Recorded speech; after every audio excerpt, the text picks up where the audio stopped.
interview Brian.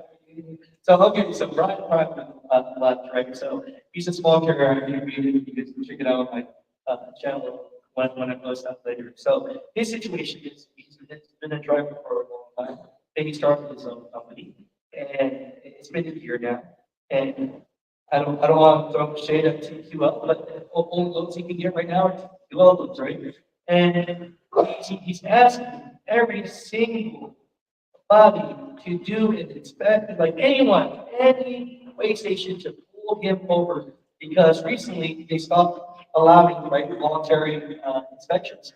And so right now, if you go to a way station and you try to do a voluntary inspection, you cannot do that. Why? Because so many carriers found out the loophole that when they have a crappy CSA score, what they do is they bring their best truck for a voluntary inspection and then they get their scores up. And so the way station said, you know what? No more voluntary inspections. Well, guess what? When you're new still, you have a year in business, you call a freight broker, and what's the first thing y'all gonna say? I don't see no damn inspection, right? And so what ends up happening? This man here is running around trying to get pulled over, and he can't get pulled over, and he's going broke. He's called family members, DOT officers. He's calling in, like, just inspect my truck. So here's a good question, maybe for some freight brokers out there. When someone has just a year inspection or a year in business, is there anything else that potentially you could ask them? Because right now they can't get voluntary inspections, and they're going, "Look, who's got some?" Yeah, let's talk about that. Let's talk about Here's it. the thing, I work for clients for our brokerage side. Also, as you know, we have an asset side too. So I get the whole thing. Our asset side don't know that we don't have this issue. But I'm not gonna blanket to you, say no, if there's no inspections. Are you connected on ELD? Like, can I see that truck? Because I'm not asking for inspections for inspection sake. I'm asking for inspections because there's too many MCs out there that don't have actual trucks to them. And they're calling to get loads because they're gonna re-broker them to somebody else. I wanna know that there's actually a truck under that load. So give me other proof. Now, if I ask you, hey, are you connected to ELD and you start backstepping, oh, suddenly now all of a sudden you're driving up and want that load, that suspicion's back up off me and don't give me any shit for not wanting to load you because of no inspection. But if you're willing to step up and show me the other things to really show me that that's stuff there, let's do it. Let's do that. But that's what it takes. And a lot of times, big brokers, I will say, they don't have time to teach all of that on the front end. They'll say yes or no. So you have to get to the point that it's like, hey, my team is taught to say you don't meet our standards. They might say you don't have any inspections. They can email me directly, and then I'll work with them after that. But that the general rule is no. I will absolutely look at it and go forward from there. But I need proof that that truck is on the road. I love your point on that, and I will say big brokers because I think that it can happen in brokerage. But I love your point because there are so many that are in here that don't know, I'm not saying in this room, in an industry that may not know the difference between an annual inspection or a true CPSA inspection. And I think that, like you said, to your point, that's a training issue. That's something that we can control. But the problem is that because of the amount of brokerages, it's so fragmented when it comes down to it, there's no standard. And when you only have a couple of them that work with carriers that are less than a year old, then sometimes we fall in the water. But I truly appreciate that point. I respect that. And it brings us to a bigger point. We're reactive in the trucking industry. We're the worst. We're still signing for the POLs, like literally. We're the worst. We're always the last to get to something. The criminals always think faster than the people. But what I'll say is that because we're so antiquated what we're doing, we're trying to catch up, trying to get ahead of it. But we have to come up with better tech solutions. And that's why I can appreciate the highways and folks like that that are really trying to proactively do that. But now you'll get on Reddit. I know on YouTube, you get the drivers and say, no, you can't have access to my ELD because they have that big brothers watching feelings about it. So it's when the trust factor is broken. And the trust factor in our industry is not broken. So you got carriers versus brokers, cat versus mouse. It's a mess to say the least. Oh, yeah. And I saw another hand raise up. Anyone? Yeah. I was going to talk about the truck parking issue, if that's okay. Let's get back to it. So the research you have here is from ATRI. Everyone who's in this room, if you are not like subscribed to truckresearch.org, which is the ATA's research arm, ATRI, the American Transportation Research Institute, it has the best data in this industry from the motor carrier perspective, small fleets and everything. And one thing they all agree on is the truck parking issue. So the numbers are pretty staggering. For every one parking spot in this country, there are 11 drivers. So there is not enough safe parking and affordable parking. So I'd like to hear what Evan has to say about some of the parking they've unlocked for drivers that were historically not a parking opportunity for them. Yeah, I think, one space for every 11 trucks, 50 minutes on average, on daily basis per driver to find parking. That doesn't mean it's suitable. That just means on that.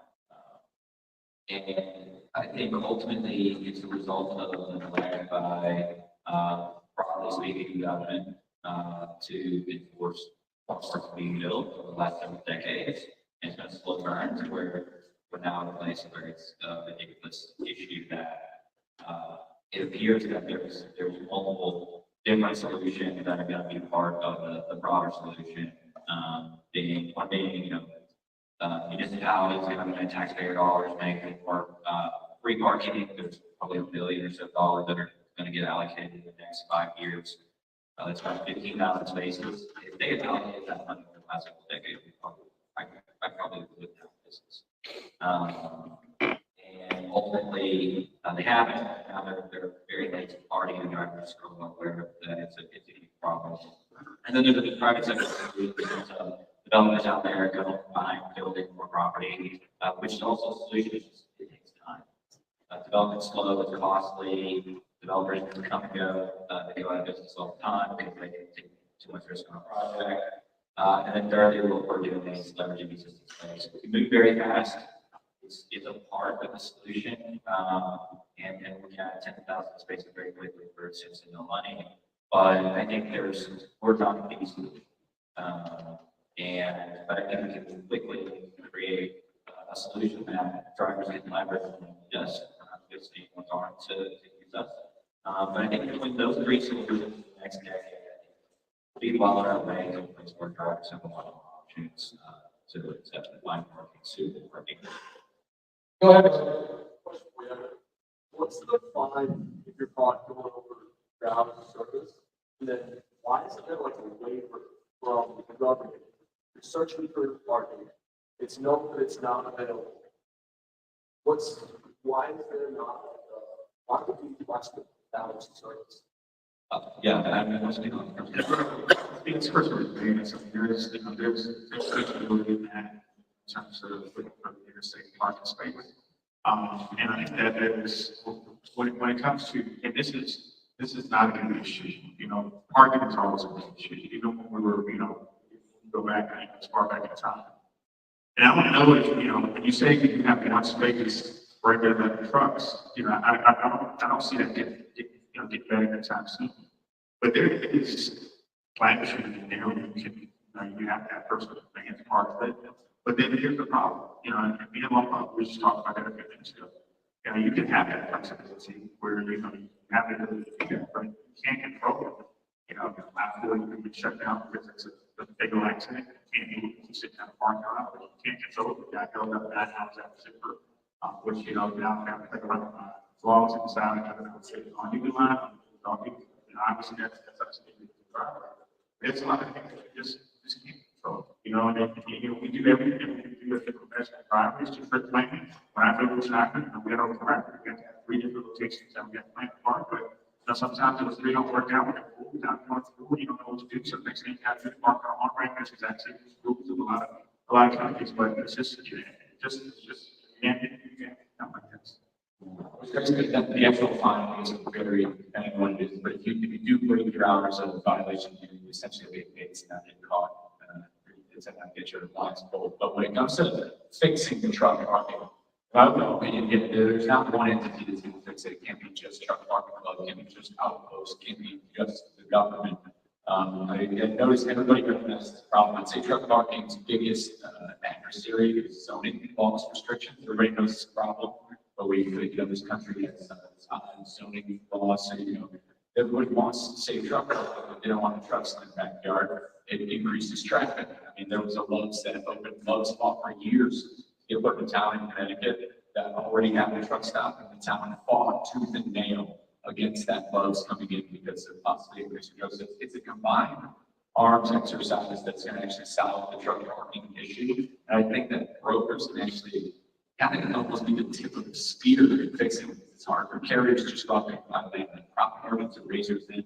But if you are the broker, you have a brokerage partnering with a truck parking club, like if we're talking about service chasing relationships over chasing money. Like, think about what that carrier is going to think. If you go to the broker, you give them a load from point A to point B, you start talking to them about where to park. It's just even asking them, hey, you know, if there's anywhere to park, I'm in this facility, I don't think that's the park. So we like make it a team effort, like for your service, if your brokerage or as your company, you put that you incorporate that into it with the truck parking. You even sort out the area, maybe it's, I don't really know, I've never worked at a brokerage, but you have people find that out, people offer that as a service any way you can within your onboarding reports. So it's going to be a fight that's going to take the entire industry to stop the parking because it's not just a matter of the on-off ramps, but I mean, it's also a matter of safety. I mean, where are some of these people parking? There's somebody who's just, a young person who's just killed in Tennessee. I mean, there are people who get killed because they're not parked in a safe parking spot. I mean, that it's going to take everybody to fix the problem. Oh, yeah, and so I just want to give you guys, it's not really inside information. I'll give it right back to you, sir. It's not going to be really inside information, but I do consulting for all the travel centers, right? So they think the guy with the YouTube channel with all the views knows something, so I get to sit with everybody from the loves, all of them, right? And so let me tell you what's happening here on a carrier standpoint. And Frank Grover, so you have an understanding of how this is kind of operating. Pretty much, you're seeing everywhere pop up right now, right? The Mavericks, you're seeing the Sheets, you're seeing what they call fast lane travel centers. They're not truck stops, right? They brought up a great point about how people right now they're fighting so hard 2-3 years in advance just to try to get a small sliver of a travel center in whatever town because nobody wants them there anyways. But what's happening now is, let me give you an example. Just say there's a whole school truck stop that you like, and right next to it, a Sheets or Maverick just opens up. The economy is bad right now. So where are you gonna send all your drivers? You're gonna send all your drivers to Mavericks, Sheets, and all these places where you're gonna get cheap fuel. It's just what it is.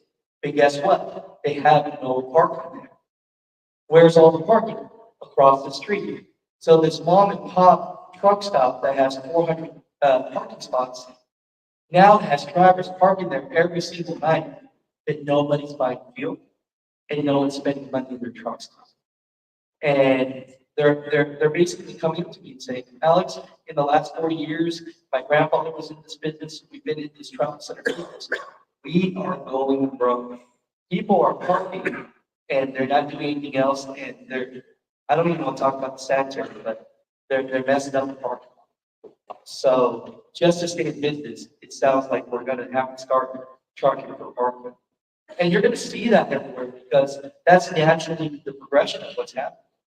You know, these mom and pop truck stops, I talk to all of them every single day. They don't want to charge drivers to park. It's just that everybody's going to the Maverick, the Loves, wherever they can get the full discount, and then they're parking for free, not spending the money, and this travel center mom and pop is going broke. So just consider the future of that. These drivers right now, when you think about the past where the driver might need some reserved parking, and you might kind of fight that, in the future, you're going to have to kind of add that to your business model. And you want to chime in on that a little bit? Yeah, obviously, I've got quite a flag in the last few months about this. Independent truck stops are turning into real estate companies, if they have to. If they want to stay open, no one's coming in their stores, and then people say, well, lower your prices. Well, still no one's coming in the stores. And no one's buying fuel if they can't count fuel. So then they have this huge lot that their, grandfather bought 60 years ago. That's full every night. And they're looking around saying, I had almost no sales last night. And then the question mark is, what do? Do we just close off the lot and then we just become a convenience store? Or do they monetize that market in some capacity? And then ultimately push incentives saying spend $30 in the store, you get the park for free, thanks for coming to the store. It's an interesting dynamic that we kind of fall in the middle of, like we were doing, our marketplace. And I think the answer to that is turning it into a partial real estate company, trying to push incentives to get them to come in the store or buy fuel. And it's a tough conversation. No one wants to hear that. In the truck stop, like Alex has said, they do not want to go to a park. They do not. They understand it alienates some drivers, and it's not easy on those drivers. But if they want to stay in business, that's one of the only options they see. So it's extremely complex. I feel for drivers. I feel for these independent truck stops that are ultimately, I hate to say it, but probably going to feel the very black business.